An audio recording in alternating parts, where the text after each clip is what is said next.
This used to be my parking lot. The other one. I have two parking lots.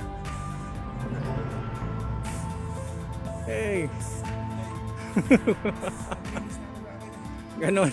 Yeah. Mukhang. So sorry. Go ahead, go ahead. Pass by over here. Sure. Yeah. Natabunan ba yung sasakyan mo? Oo. Kaya nga eh. Ayan.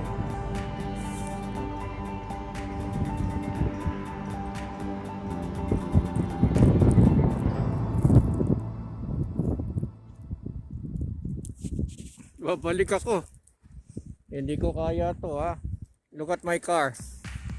There's my car, you know. And this is the driveway. Ito, matras na, hindi na nakaya.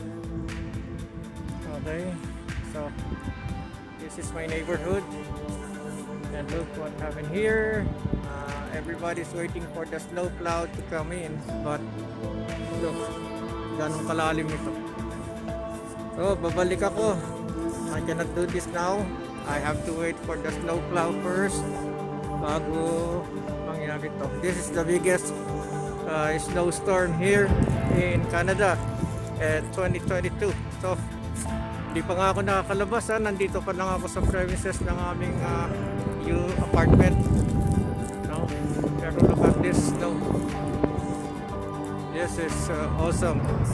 This is the biggest snow that I ever seen here in my 20 years here in Toronto. So, okay. Yeah. Mga nagtabunan na sasakyan. Ito kay Noel. At ito yung iba. Look at that one. Okay, I have to go in.